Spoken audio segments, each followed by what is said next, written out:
Hey guys welcome back to the Canadian fever channel. आप सभी का बहुत बहुत स्वागत है कनेडियन फीवर के चैनल के ऊपर। आज real exam listening test number 16 की ये वीडियो है। ये थोड़ी इजी लेवल की है, तो इसमें आप इजीली 30 प्लस स्कोर कर सकते हैं। तो मैं सभी बच्चों से रिक्वेस्ट करूंगा कि आप 30 प्लस एटलीस्ट स्कोर कीजिए इस लिसनिंग के अंदर।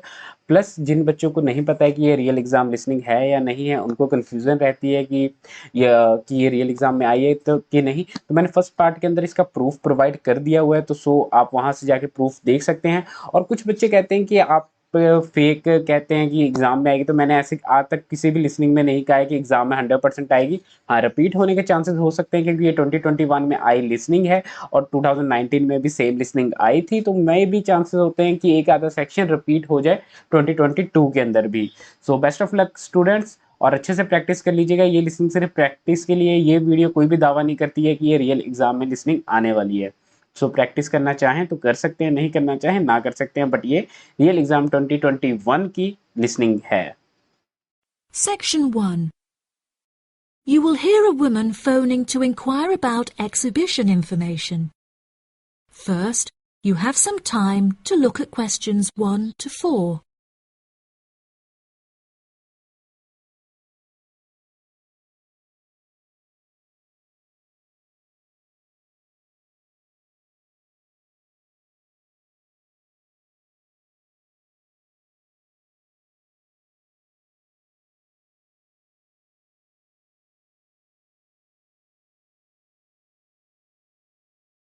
You will see that there is an example that has been done for you. On this occasion only, the conversation relating to this will be played first. Good morning. You're through to the events coordinator at the Birmingham City Council. How may I help you? Hello there. My husband and I are interested in purchasing tickets to the automobile exhibition, but I couldn't find many details about it on your website, and I was wondering whether you could provide me with some more information. Does it open in June? The purpose of calling is to purchase tickets, so purchasing has been written in the space. Now we shall begin. You should answer the questions as you listen, because you will not hear the recording a second time. Listen carefully and answer questions 1 to 4. Good morning. You're through to the events coordinator at the Birmingham City Council. How may I help you? Hello there. My husband and I are interested in purchasing tickets to the automobile exhibition, but I couldn't find many details about it on your website, and I was wondering whether you could provide me with some more information. Does it open in June? Yes, of course, madam. The exhibition will take place during July and will showcase the history of automobiles from the very first commercial car in the late 1800s all the way through to the present day. Is the exhibition open for the duration of July? No, madam. The exhibition will last 3 days, from the 1st of July to the 3rd of July, and then the cars will be taken to another exhibition. Okay. Does the exhibition focus on a certain manufacturer? No, it will showcase a wide range of manufacturers. Wonderful. I'm ever so fed up of going to these shows and only seeing one manufacturer. Are there any opportunities to sit in or even drive the cars? There will be many opportunities for you to sit in the cars. However, some of the cars will only be available to observe. We are yet to be told whether any of the antique cars will be available to drive. However, there will certainly be an opportunity to test driving some of the more modern cars on a purpose-built track. That sounds like great fun. I mustn't forget to bring my camera, or my husband will never forgive me. I'm afraid to say that cameras are actually strictly not allowed to bring into the exhibition. There will, however, be a section where a professional photographer will be available to take photos of you sitting in a car in period clothing. Well, that sounds like it could be fun, but I assume the photos won't be free. On the contrary, one free photograph is included within every ticket, but each photo after this will cost £5. Before you hear the rest of the conversation, you have some time to look at questions 5 to 10.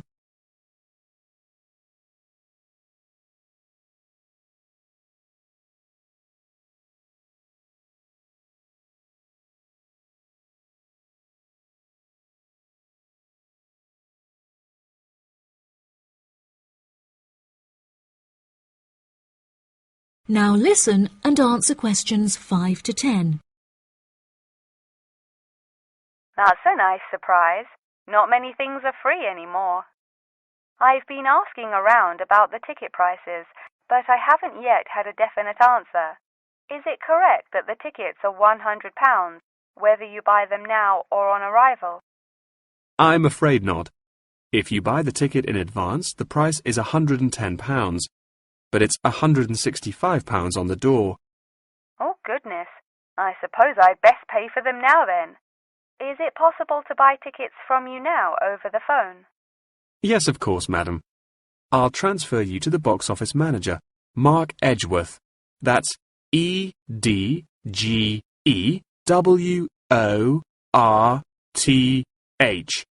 And he will probably need to take your credit card details and some personal details. Yes, that's fine. Before you transfer me, I just need to ask a few more questions. Will the exhibition be held in the Birmingham Exhibition Centre? I think that's where I went last time. No, madam. The Birmingham Exhibition Centre is currently undergoing some renovations, so this year all exhibitions will be held in the Summer Palace. Summer Palace? I'm not entirely sure where that is. Well, it's not too far from City Centre. Once you're in the centre, you should be able to find signs for the palace. If not, most people in Birmingham will be able to direct you. Neither my husband nor I am particularly good with directions. Is there anywhere I can find this information on the internet? Our website will give you an address. Perhaps you could visit www.directions.com for more detailed information, and they should be able to provide you with step-by-step instructions. Okay. And is this the best way to contact you, by phone? I think the most convenient way to contact us is inquiring online, which is much simpler than having to dial various different numbers to reach the right person. Unless you have any more questions, I'll transfer you now. No, that's great. Thank you for your help. That is the end of section 1. You now have half a minute to check your answers.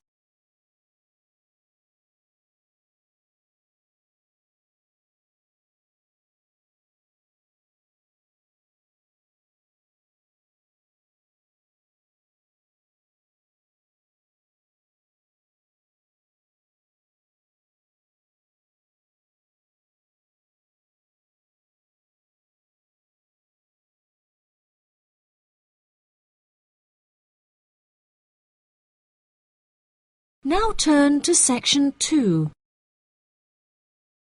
Section 2. You will hear part of a talk given by a member of staff at a hospital.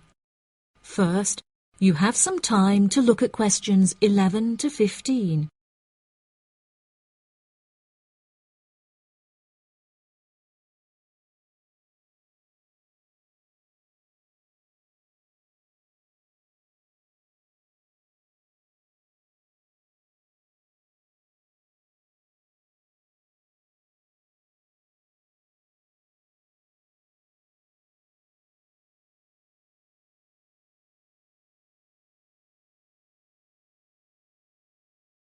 Now listen carefully and answer questions 11 to 15.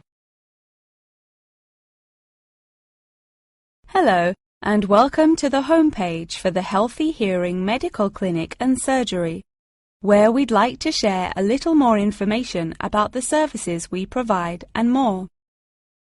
Our hospital is one of the leading specialised hospitals in the United Kingdom, attracting the very best healthcare professionals from around the globe. Not only are we a leading medical practice, but we are also the only hospital in the United Kingdom dedicated entirely to the treatment of and research into the curing of hearing loss. Our facilities and staff here are renowned across Europe, attracting thousands of patients a year. Our consultations can number anything up to 11,000 patients a year. However, we aim to treat around 5,000 patients a year so as to maintain and ensure the quality of our services. Our patients are guaranteed the highest standard of care, as well as the use of our first-class facilities. All patients requiring overnight treatment are provided with their own private room with ensuite facilities, as well as a state-of-the-art entertainment center, which includes a flat-screen LCD television and PlayStation. Appointments with our healthcare professionals can be made at any time during the week, with female doctors available between 8 a.m. and 11 a.m. If you need to see a doctor outside of these times, please visit the Out of Hours page of our website for more information. Our doctors are all trained to an exceptionally high standard and practice a vast array of specialities. Mr. Roberts is a fully qualified ear and throat specialist. Mr. Edwards is a pediatric hearing specialist, while Mr. Green specializes in reversing hearing loss. For more details about our people, please visit the staff members page on our website. During a consultation, doctors will sometimes decide medication is required, for which patients should receive a prescription. There are several pharmacies within the city. However, we recommend that patients use the pharmacy housed within our healthcare facility. Our in-house pharmacy is well stocked at all times. Our products are competitively priced, and our pharmacists are on hand to help and advise from 8 a.m. until 10 p.m. from Monday to Saturday, and from 9 a.m. until 12 p.m. on Sundays. If you require any help outside of these hours, please see our Out of Hours page on the website. Since the Healthy Hearing Medical Clinic and Surgery also functions as a teaching hospital, we aim to provide our students with every opportunity to expose themselves to medicine in practice. Therefore, we would like to encourage our patients to give their consent for a medical student to attend their consultations. If our patients are not comfortable with this, there will be a form at reception where patients will be able to opt out. Before you hear the rest of the talk, you have some time to look at questions 16 to 20.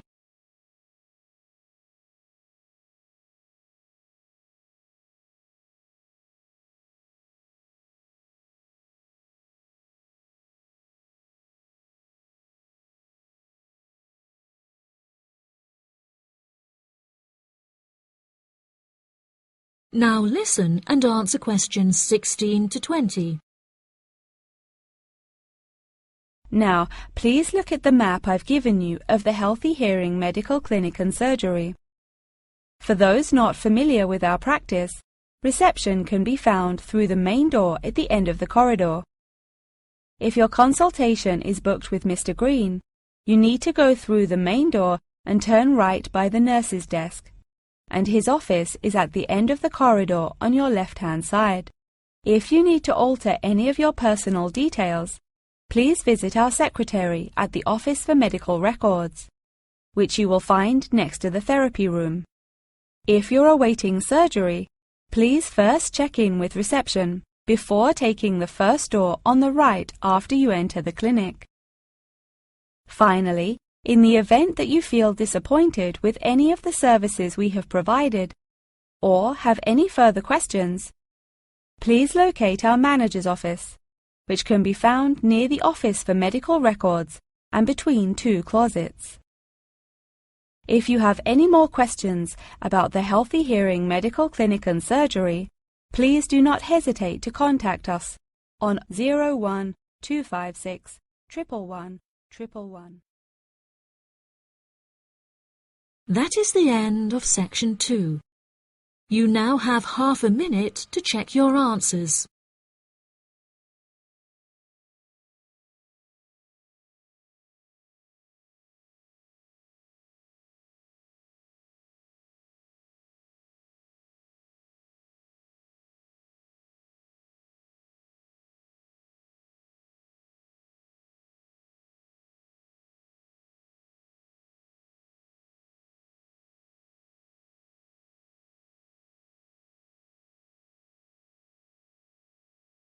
Now turn to Section 3.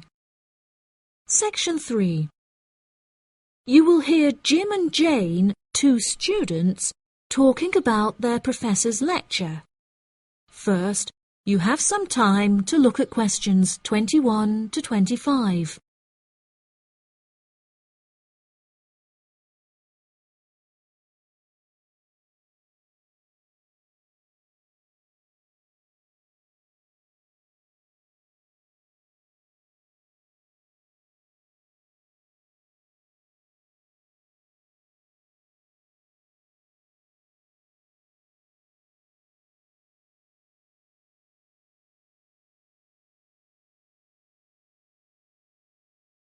Now listen carefully and answer questions 21 to 25.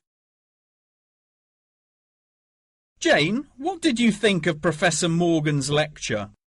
I don't know about you, but I find it incredibly difficult to believe that light influences the environment as much as he says. I've never seen any journal articles, websites or anything that verifies his arguments. It's stupid. On the contrary, I've seen a great deal of research supporting his argument from a wide range of renowned scientists. Have you looked at the recommended textbook listed on the course outline given to us at the beginning of the semester? All the information is in there. Perhaps you've just been looking in the wrong places. I never look at the course outlines. I have so many loose sheets of paper I tend to lose anything I'm given by the end of the day. What's the textbook they recommend? And where can I get it from? I should probably go buy it soon. I'm already behind in the course. Yeah, you definitely should buy it. And our grades are more important this year. It's called The Influence of Light on the Environment. You should be able to find it in the bookshop on campus. If not, they'll order it within 2 weeks. In the meantime, you should read up on Ken Simpson's work. He argues that in order to protect natural habitats, governments should endeavour to turn off lights in cities at night. Well, that's controversial. I doubt any government would be willing to do that any time soon. I imagine roads would become quite dangerous without street lighting. For this issue, Dave Kepler suggests they could just replace the existing lights with more environmentally friendly bulbs. They could even install solar-powered lights. That way, roads will be more eco-friendly while maintaining safety. Although I guess they wouldn't be particularly effective in colder countries, especially during the winter. That's quite a good idea, actually. The price of solar power is supposed to be on par with electricity within the next few decades, and it was on the news this morning. I've also heard that, according to Sharon Gray, in countries with more sunlight, insect-eating animals tend to be smaller in size. Since there are fewer insects, and the remaining insects produced a smaller number of eggs. Yeah, I think I read somewhere that sunlight also has a negative effect on the quality of water, but I'm not sure I believe it. In many hot countries, particularly developing countries, there is a lot of water pollution caused by factories rather than sunlight. Nevertheless, Maria Jackson says that in direct sunlight, the surface of the water becomes more translucent. Therefore, it affects the amount of sunlight that aquatic insects can absorb. Not much research has been undertaken to prove Jackson's theory, but it seems to have been widely accepted anyway. I've never heard of that. I'll have to look it up on Google. The only other theory I've studied is Barbara Swallow's study on how declined insect population adversely affects the frog population. Not that I'm complaining. I hate insects, especially spiders. You have arachnophobia? I never would have guessed. Didn't your brother have a pet black widow spider? Yes, he did, and I hated it. It escaped from its cage once, and we never found it. I had nightmares for months. Before you hear the rest of the conversation, you have some time to look at questions 26 to 30.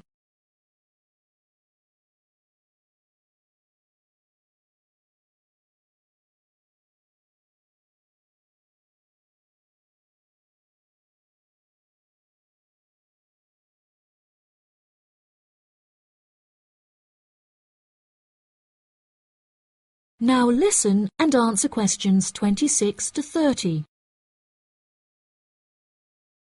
Okay, now I'm getting goosebumps. Let's change the subject. What's your stance on natural and artificial light? Honestly, I'm not sure it makes much difference which one you use. Species will die out either way. I think the real argument we should consider is global warming and protection or replacement of finite fuels. Solar power provides us with an incredible opportunity to replace electricity, and governments should definitely increase spending on research in this field. The theories discussed in our lectures, like Simpson's and Gray's, are so vague and lack proof, so I don't understand why we even study them. I see what you mean. I don't like learning unsupported theories for exams, and I'd rather spend my time learning something else. For example, I'd be much more interested in studying the animals in safari parks than researching migratory birds, particularly the effect of tourists on the quality of life of animals. As we know, every year thousands of visitors will drive in their own vehicles or ride in vehicles provided by the facility to observe freely roaming animals. Yeah, that would be really interesting. Especially those animals living in more tropical countries like Borneo. Following on from that, I want to study how bringing animals over from foreign countries to put in our zoos affects their life expectancy. For example, do you remember when China sent pandas to Edinburgh Zoo? Apparently, one of the pandas became depressed, but it was never explained why. To me, obviously, you can't take an animal out of its natural habitat and put it in a cage on the other side of the world. It just doesn't work. That is the end of section 3. You now have half a minute to check your answers.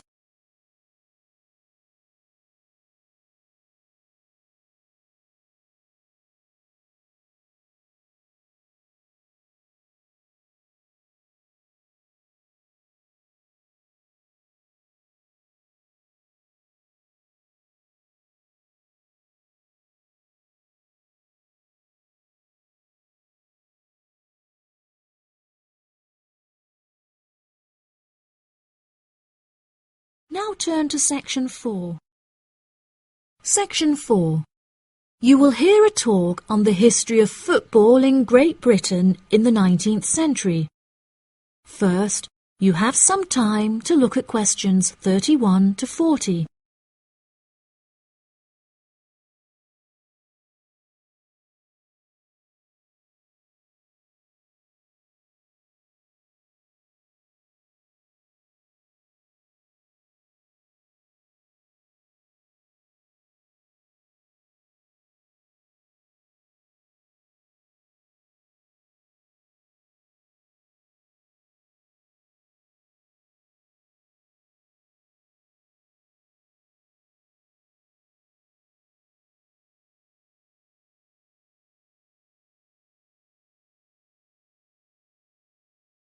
Now listen carefully and answer questions 31 to 40.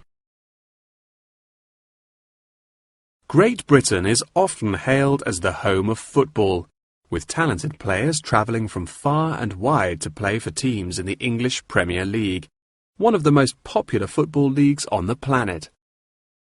Today we are going to take a look back to the 19th century Great Britain, in an attempt to trace the evolution of the beautiful game, as it is now known. Prior to the 19th century, the game featured a wide variety of local and regional adaptations, which were later smartened up and made more uniform to create our modern-day sports of association football, rugby football, and Ireland's Gaelic football. Even up to the mid-19th century, Shrovetide football, or mob football, was still widely practiced. According to the rules of mob football, there were no rules. A player could legally use any means whatsoever to obtain the ball, such as kicking, punching, biting, and gouging, with the only exceptions being murder and manslaughter. These games may be regarded as the ancestors of modern codes of football, and by comparison with later models of football, they were chaotic and had few cooperation. Towards the latter end of the 19th century and moving into the early part of the 20th century, however, there appeared a newfound emphasis on moral values in football. Perhaps a more modern example of this can be seen in John Terry's suspension as England captain, following reports of his infidelity to his wife. Furthermore, as mob football died away, there grew a greater concern for players' health and general well-being, with many clubs affording their top players access to frequent medical checkups and treatment. Despite the presence of Great Britain's unique state-funded National Health Service, football clubs are still seen today providing team members with state-of-the-art healthcare facilities, with the top clubs even housing their own specialist doctors and physicians.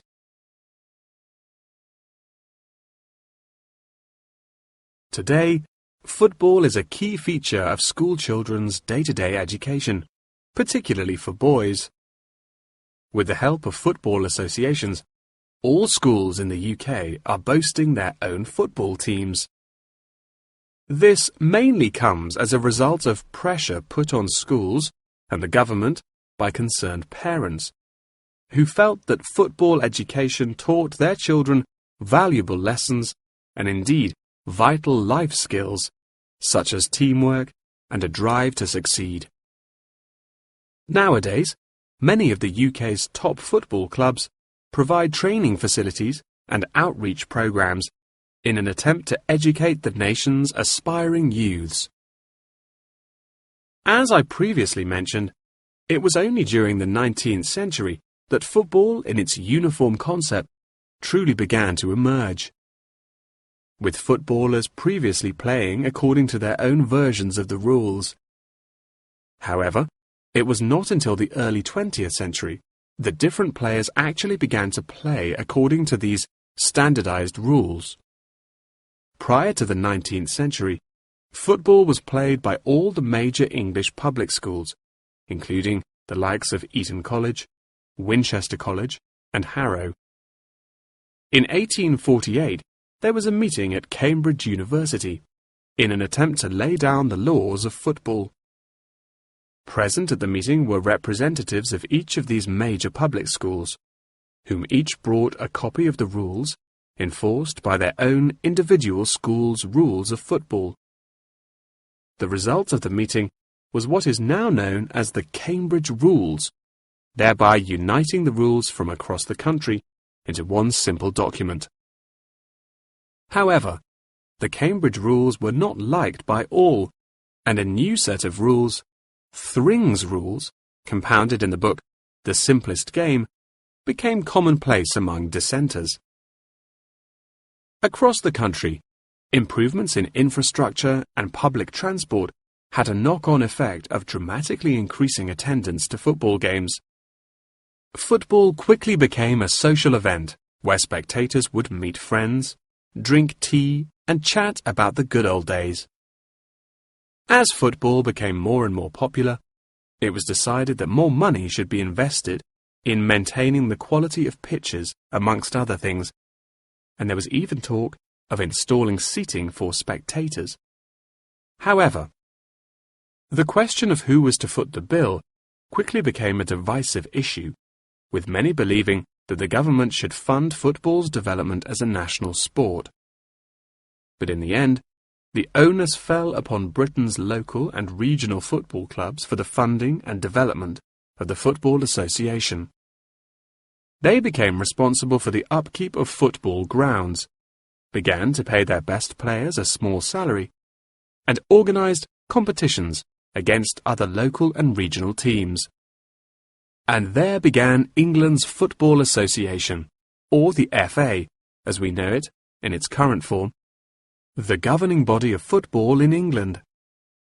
As the FA continued to grow and accumulate greater wealth, it was able to attract more and more talented young men from across the country, before finally accepting professional talent in the early 20th century.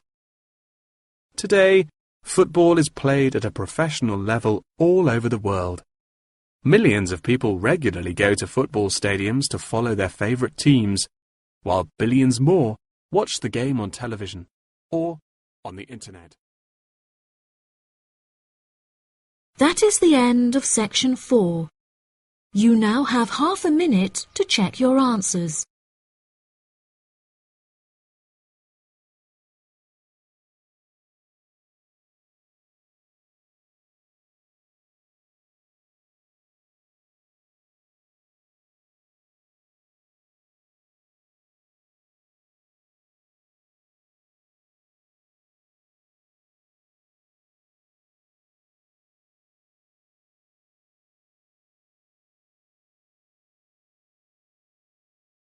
That is the end of the listening test.